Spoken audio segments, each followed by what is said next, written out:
Bonjour à toutes et à tous, ravi de vous retrouver pour ce nouveau Buzz TV diffusé sur Figaro TV. Pour m'accompagner ce matin, Mathilde Seifer. Ça va Mathilde? Ça va super. On démarre la semaine en fanfare, vous allez le voir car notre invitée du jour est une journaliste aguerrie qui accomplit l'intégralité, quasi-intégralité de sa carrière sur le service public, près de 30 ans passés dans cette maison où elle a su imposer sa patte, ses compétences et son regard bleu acier qui transporte les téléspectateurs des plus belles régions de France jusque parfois aux actualités les plus dramatiques. Bonjour Carole Gessler. Bonjour, On est ravis de vous avoir avec nous. Soumission chimique pour que la honte change de camp.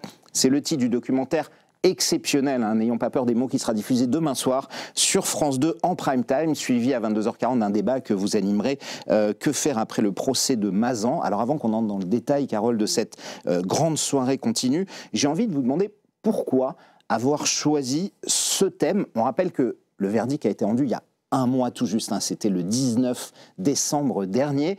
C'est vrai qu'en général, on prend un peu de temps, du recul. Là, c'est assez immédiat quand même.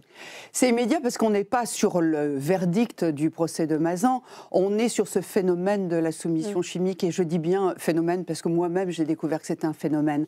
De société, au-delà même du fait divers sordide. Exactement, on n'est pas du tout dans le fait divers sordide, évidemment là le mode opératoire, toute cette histoire est vraiment abjecte, mais ce qu'on découvre surtout, et ce que j'ai découvert, c'est que la soumission chimique c'est un mode opératoire des violeurs.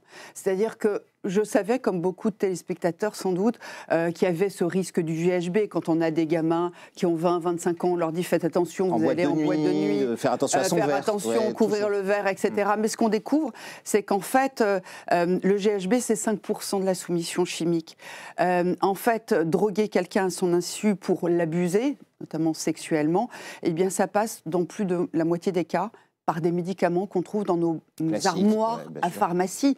Quand vous imaginez des antihistaminiques, des médicaments pour le diabète, des médicaments antileptiques, tout ça détourné, on en fait un petit chimiste et on abuse de la personne. Et ça, je pense que c'est très important de le dire, de sensibiliser et de dire aussi aux victimes que faire. Et finalement, c'est aussi bien de profiter du fait que ce soit encore frais dans l'esprit des gens, j'allais dire, pour en parler, Carole. C'est ça, plutôt que d'attendre. C'est aussi parce que la fille de Gisèle Pellicot, voilà, exactement, Caroline on va en parler, Darian, effectivement, qui est la narratrice du documentaire. Exactement, et à travers son association M'endors pas. Et on va en parler évidemment dans un instant de cette soirée continue exceptionnelle. On parlera évidemment du débat qui suivra. Ce sera juste après les news médias de Mathilde Seifer.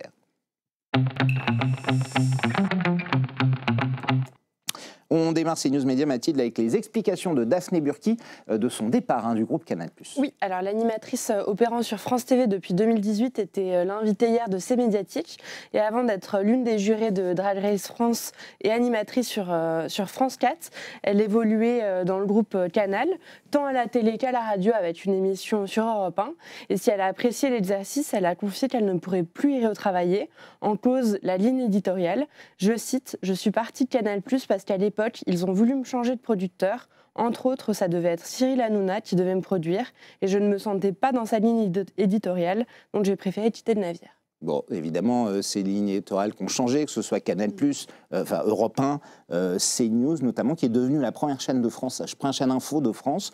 Est-ce que pour vous, une chaîne comme CNews, qui fait de l'opinion aussi, a le droit de citer parmi les chaînes d'info? Souvent, les concurrents disent c'est pas notre concurrent, ils font quelque chose de différent.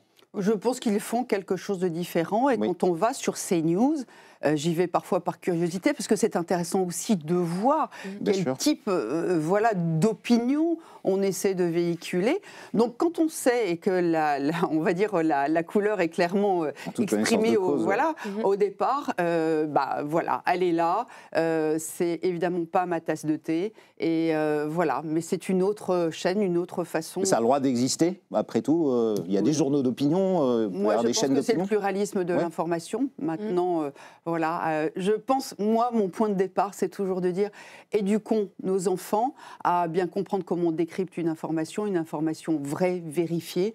Et à partir de là, on peut avoir un pluralisme de l'information. Chacun après fait ses choix.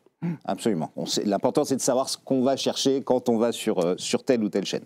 On continue ces infos médias, Mathilde, avec les confidences de Patrick Bruel sur les incendies qui ont détruit sa maison à Los Angeles. Oui, alors lors du concert des Enfoirés qui s'est tenu ce dimanche près de Montpellier, le chanteur était bel et bien présent, malgré les incendies qui ont ravagé sa propriété américaine. Il n'était d'ailleurs pas question pour lui d'avancer son départ. Je cite, « Les Restos du Cœur sont une institution pour moi depuis toujours. Je n'ai jamais raté une édition et un concert. » Malgré tout, Patrick Bruel a expliqué que sa peine d'avoir perdu 8 ans de souvenirs était toujours très forte. Les dégâts, en revanche, ne sont que matériels, étant donné qu'aucun de ses proches ne se trouvait sur place au moment des flammes. Absolument, oui, il n'était pas là. C'est vrai qu'ils en ont parlé effectivement beaucoup sur leur vie privée, sur ce qu'ils ont perdu. Oui. Vous êtes très très discrète sur le privé, je le sais. On a essayé plein de fois dans TV Magazine de vous faire des trucs people. C'est très rare, votre mari, vos enfants, vous les protégez. Pourtant, l'année dernière, chez Frédéric Lopez, vous avez parlé notamment de votre ancien compagnon que vous avez perdu il y a près de 30 ans, d'un accident de voiture. C'est quelque chose que vous aviez envie de faire ou c'est simplement les circonstances de l'émission de Frédéric Lopez qui vous ont poussé à le faire Parce que c'est rare que vous en parliez. Bien sûr, alors déjà parce que Frédéric Lopez, il a cet art, il a un vrai talent, c'est de mettre en confiance, tout en étant très, très honnête dans sa façon de vous accompagner. Il ne vous pousse pas, il s'est trouvé qu'à un moment donné, dans ce moment un petit peu de confidence... la cuisine à ce moment-là, voilà, c'est vrai, et c'est vrai que ça m'a submergée, je ne voulais pas forcément en parler, je ne me suis pas dit je vais aller faire un dimanche à la campagne pour parler de ça, mais il se trouve qu'il m'a accompagnée et qu'à ce moment-là, je l'ai sorti et j'ai assumé de le dire. Voilà, j'aime pas trop ça parce que je suis assez pudique. Mais voilà, mais Frédéric Lopez a un vrai talent pour raccoucher les gens. Bien sûr, vous avez l'expérience, Mathilde. Hein. Voilà, Mathilde est tombée sous le charme de Frédéric Lopez et c'est pareil. On termine ces infos médias avec le chiffre du jour. C'est le 18 aujourd'hui. Oui, alors 18h, c'est l'heure française à laquelle Donald Trump, le 47e président des États-Unis, devra prêter serment aujourd'hui. Il sera à midi à Washington lorsqu'il entrera en scène pour sa cérémonie d'investiture. Pour la première fois depuis 1985, l'événement... Oui, c'est ça, c'est bien ça. L'événement se déroulera depuis l'intérieur du Capitole en raison des températures glaciales attendues. Les téléspectateurs français auront l'embarras du choix pour suivre cette cérémonie. France 2, BFM TV, CNews, France Info suivront l'événement, tout comme le Figaro TV dans une émission spéciale de 2 heures présentée par Thibault Loutier. Alors, je ne vais pas vous demander ce que vous pensez de la réélection de Donald Trump après tous ces avis politiques, mais médiatiquement parlant, pour la journaliste que vous êtes, il y a une espèce de folie autour de lui. C'est-à-dire que médiatiquement, il a complètement changé le jeu depuis quelques années. Oui, il a changé comme le pire, évidemment. Les règles du jeu, mais c'est surtout, il s'est entouré quand même des plus puissants de la communication et des nouvelles technologies. Musk, Zuckerberg, Bezos, il est vraiment autour de ça. Moi, ce qui me fait très peur, c'est que je ne sais pas où va ce pays quand on sait que pour eux, c'est la liberté individuelle à tout prix et l'État a rasé finalement. Enfin, en tout cas, c'est le discours. Je ne sais pas jusqu'où ils vont aller. Mais ce côté libertarien, en gros, c'est l'individu a tout pouvoir et l'État, on doit le rogner à l'os. Et voilà, donc... Moi qui suis très française dans la place de l'État, dans la solidarité que l'État aussi, dans ce lien que nous avons en France, voilà, moi je ne pourrais jamais vivre aux États-Unis. Et je me rappelle qu'il y a quelques années, ma fille rêvait absolument de faire d'aller aux États-Unis, étudier. Finalement, elle n'y est pas allée. Et au fond de moi, j'en étais assez contente parce que je me suis dit, je ne me reconnais pas dans ce pays, en tout cas pas celui d'aujourd'hui. Donc voilà. Pas celui de Donald Trump, c'est ça. Voilà, celui en tout cas des 10 dernières années, parce que Biden n'a pas réussi non plus à redresser la barre. Donc on va dire. Mais non, parce qu'il a été battu, et effectivement, ensuite. Effectivement. C'est fini, Mathilde ? C'est fini pour aujourd'hui. Il y aura d'autres news médias dès demain, évidemment, si vous êtes sage. Place au grand entretien du Buzz TV. Nous sommes avec Carole Gessler. Le procès hors norme de Mazan, ce sera demain dans la grande soirée continue de France 2 du jamais vu. En France, un 51 homme de 21 à 68 ans accusé de viol par soumission chimique entre 2011 et 2020 sur une femme, Gisèle Pellicot, avec la complicité de son mari, Dominique Pellicot. Le documentaire de Linda Bendali revient sur cette affaire exceptionnel hein, qui a à la fois enflammé le public, les médias, le monde entier. Est-ce que, Carole, vous, à titre personnel, avant qu'on parle de cette soirée, vous aviez déjà vécu un procès comme ça, de ce genre, dans votre carrière journalistique ? Que personne n'en a jamais vécu, parce qu'on n'a jamais vu, on va dire, une victime avec autant d'agresseurs, autant de violeurs. C'est ça qui est hors norme, et pendant des années, pendant plus d'une décennie. C'est ça qui est terrible. Et puis surtout, on rentre dans l'intimité d'un couple, la confiance dans le couple.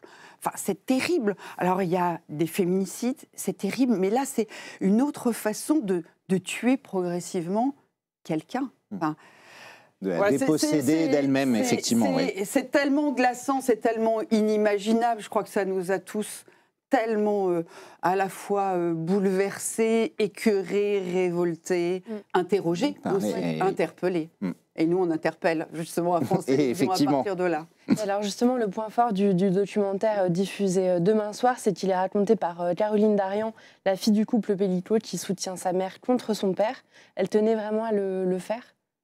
Oui, comme elle a écrit il y a 2 ans un livre, Quand j'ai cessé de t'appeler papa, où finalement c'était salvateur pour elle, parce qu'elle découvre finalement que c'est la fille d'une victime et la fille d'un bourreau, et tout ce qui s'est passé. Et elle se demandait pourquoi sa maman n'allait pas bien, et elle découvre toute l'ampleur. Et elle a eu besoin de ce livre, comme après, elle a eu aussi besoin de ce documentaire pour donner la parole aux autres victimes. Et ça, je crois que c'est très important, c'est dire ce documentaire, c'est pas revisiter le procès Pellicot, c'est donner la parole à d'autres personnes qui ont vécu la soumission chimique. On voit Zoé, Céline, il y en a plusieurs dans ce documentaire. Tous les âges, qui ont votre âge, qui ont mon âge, les faits sont récents ou les faits sont anciens. Elles vivent à Paris ou elles vivent à Brest ou à Niort. Ce que je veux dire, c'est que, et ça c'était important pour Caroline Darian, c'est de dire que ce que nous avons vécu, ma famille qui a été détruite avec tous ces fondamentaux qui tombent, sachez que la soumission chimique comme mode opératoire du viol, c'est une réalité et pas qu'en France. Alors, les agresseurs, d'ailleurs, on le voit, sur les 51, je crois qu'il y en a 48 hein, qui ont été condamnés à des peines. C'est un échantillon représentatif de la France, en fait, hein, des gens souvent bien insérés, autant de prédateurs sexuels au profil presque banal. C'est ce qui semble effrayant quand on voit ce documentaire, d'ailleurs. Il y a les prénoms, hein, évidemment, les noms ne sont pas toujours donnés, même si certains médias ont donné hein, les noms. C'est ça qui est effrayant aussi, des gens issus qui n'ont aucun passif avec la justice. On se dit que ça peut arriver n'importe où, n'importe quand. C'est l'horreur ordinaire, d'hommes ordinaires. Mais vous savez, dans ce côté ordinaire, il y a quand même un petit terreau qui est celui du sexisme ordinaire. Il y a des phrases qui nous ont sexisme frappé. Systémique un peu, hein, Exactement. qu'on voit vous savez, ces petites choses qui s'infiltrent. Il y a un moment donné dans des plaidoiries, certains disent mais son mari m'avait donné l'autorisation, donc il fait ce qu'il veut avec sa femme. C'était l'axe de défense, bien sûr. Exactement. Oui. Et ça, c'est d'une violence inouïe. Quand vous êtes une femme, mais quand vous êtes un être humain, c'est d'une violence inouïe que quelqu'un puisse avoir le pouvoir sur quelqu'un d'autre, quel que soit le sexe. On parle de domination. Et ça, c'est un machin, mais qui me rend hystérique quand j'entends ces propos. Bien sûr. Oui, il m'a autorisé. Il m'a autorisé. Mais qui autorise à déposséder quelqu'un de son corps? Et ça, c'est quelque chose... Et voyez ces petites phrases-là, qui sont, elles font suite à d'autres petites phrases qu'on n'a pas forcément bien entendues, bien analysées, ou qui ne nous ont pas révoltés du premier abord parce qu'on s'est habitué. C'est ces petites phrases-là, et c'est là-dessus qu'il faut réagir pour éviter de s'installer ce sorte d'état d'esprit, presque de conviction. Mais c'est terrible de penser ça.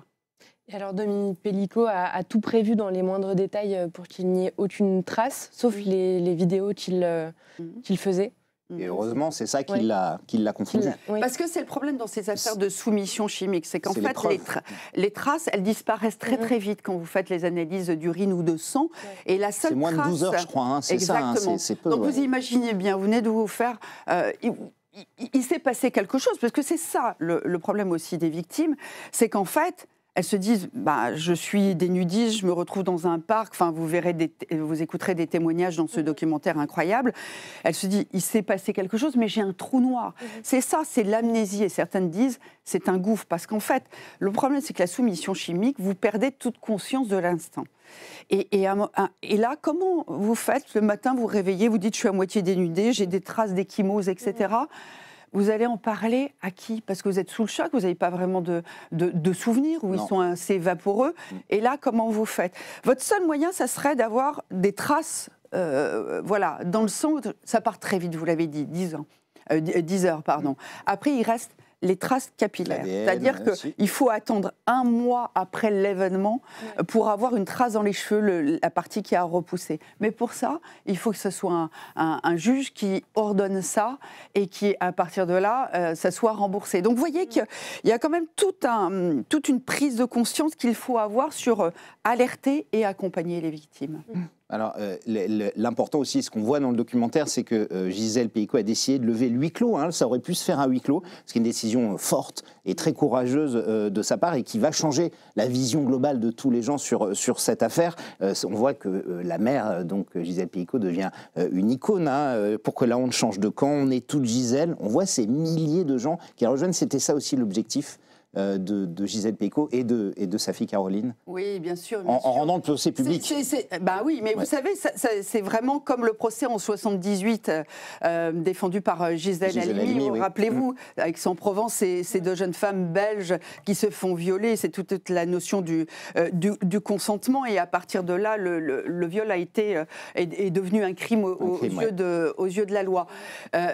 Il faut parfois des procès, aussi horribles soient-ils, mis sur la place publique pour que tout le monde puisse prendre conscience, pour que les journalistes qui sont dans la salle puissent bien relater les faits, se rendre compte de l'horreur. Puis là, on avait ces fameuses vidéos qui permettaient quand même d'attester tout ça, d'un corps qui est inerte, d'une femme qui n'est pas consciente de ce qui lui arrive, pour se rendre compte.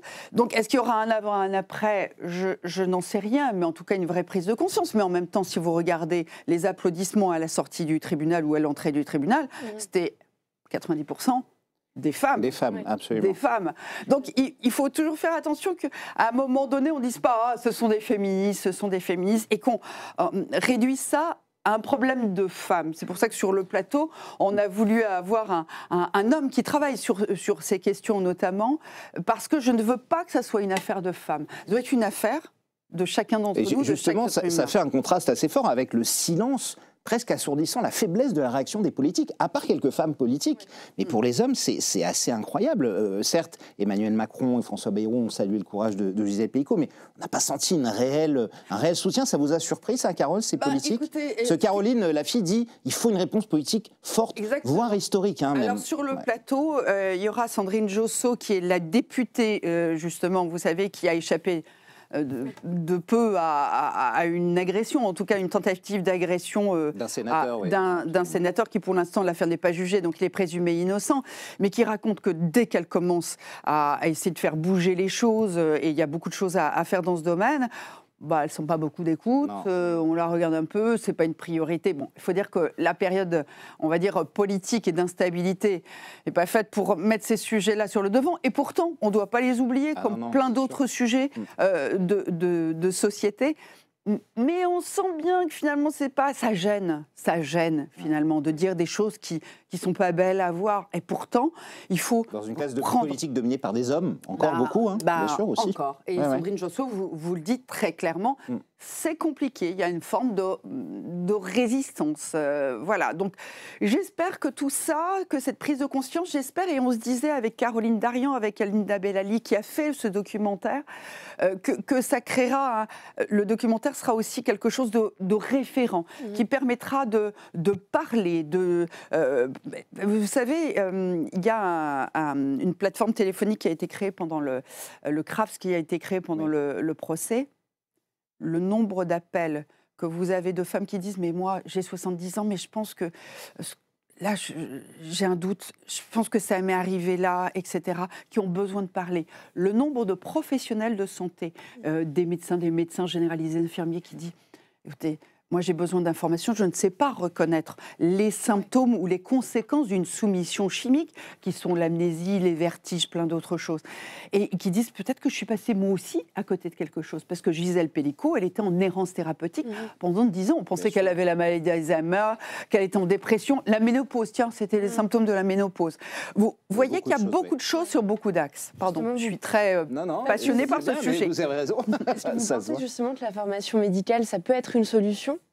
Ça fait partie. Ouais. Pour détecter, en tout cas, oui. Exactement, mais je pense, et il y a sur le plateau une jeune fille, Léa, qui dit en fait, regardez autour, c'est aussi notre affaire à nous. Vous avez une copine, vous avez une sœur, vous avez une mère, vous avez quelqu'un dont on ne comprend pas les symptômes. Posez-vous la question, est-ce qu'il n'y a pas quelque chose qui vous alerterait au-delà ?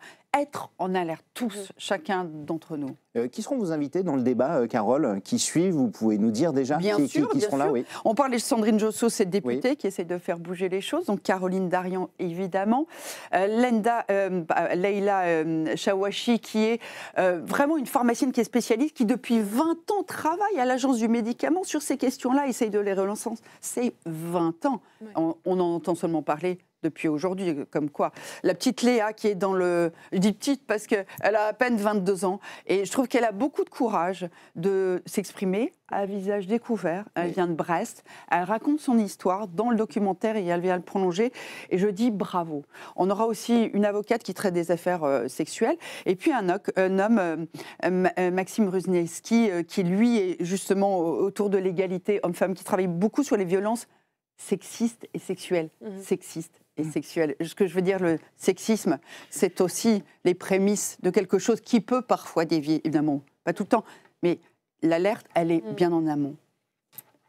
Juste un petit mot, puisque Miss France, on lui a posé la question, n'a pas voulu s'exprimer. Elle n'a pas voulu dire si elle était Charlie, vous avez dû entendre ça, elle a dit « je ne me prononce pas ». Et on lui a dit « est-ce que vous soutenez Gisèle Pellicot ?» Elle dit « je ne me prononce pas ». Ça paraît fou qu'une Miss France de 34 ans, hein, on rappelle qu'il n'y a plus de règle d'âge, donc est élue. Ça vous surprend ou pas? Ou est-ce que pour vous, ça fait partie de la Miss? Alors elle dit qu'elle doit s'engager sur rien, mais bon, en même temps, je pense comment on peut ne pas s'engager pour Gisèle Pellicot? J'ai souvent entendu des Miss dire « je ne dois m'engager sur rien ». Moi, je ne sais pas si on leur fait une sorte de lavage de cerveau en disant au nom de la neutralité pour être aimé par tout le monde, on prend position sur rien. Je ne connais pas suffisamment ni le profil et il y a peut-être de bonnes raisons ou pas, je ne sais pas. Et comme je ne connais pas le contexte, je dis juste... Vous préférez ne pas le dire. Non, mais c'est surtout que c'est pas la première fois non, bien sûr. On a des Miss qui disent « je ne veux pas, machin voilà. Donc j'ai l'impression que c'est plus la culture de la Miss qui veut être en dehors de la société des grands problèmes. Et alors, vous avez remplacé Julien Bugier à la présentation des soirées continues depuis 3 mois. Comment France 2 vous l'a proposé? C'est Stéphane Silbon, qui est le numéro 2 du groupe, qui me l'a proposé, sachant que je faisais à l'époque les soirées continues quand les soirées continues étaient sur la 3. Exact. Et quand c'est passé sur la 2, comme j'étais vraiment un visage très incarné, que je faisais le journal, c'était incompatible de le faire sur la 2. Voilà, là aujourd'hui où je suis moins... comme je ne suis plus sur le quotidien avec un journal, Stéphane m'a dit, je te propose ça, je sais que tu aimes cet exercice, et voilà. Et donc, j'étais très heureuse parce que... Essayer de comprendre un sujet de société, parce que nous sommes face à... J'ai fait sur la protection de l'enfance, je vais faire sur le handicap. Ce sont des sujets de société, parfois lourds, parfois un tout petit peu plus légers.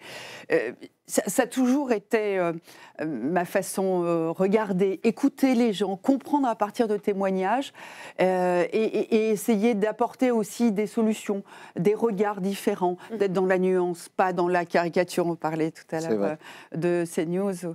Et ça, moi je pense le biais humain. Donc ça passe par une fiction avant ou par un documentaire, mais toujours des paroles humaines. Et moi j'ai toujours aimé ça, réfléchir dans la nuance, en entendant les gens, ceux qui ont vécu, ceux qui ont vu, ceux qui réfléchissent, et d'essayer d'être la plus intelligible possible, en tout cas passer et faire circuler la parole, mais toujours dans le respect de cette parole. Et du coup, vous revenez un petit peu aussi à l'info, parce que vous l'avez quitté le 19 en 2022. Ça vous fait plaisir, j'imagine, de retrouver un peu le côté actualité. Vous faites toujours, évidemment, des Racines et des ailes depuis 10 ans, mais l'info, c'est toujours sympa.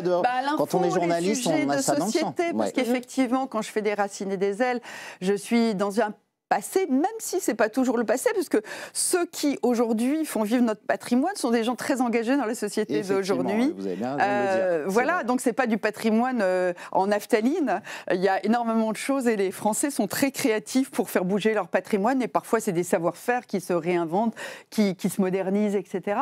Ça fait près de 30 ans déjà. Vous arrivez encore à trouver des sujets à travers la France depuis. Patrick de Carolis l'a écrit en 97, cette émission. Exactement, mais cette émission a beaucoup évolué.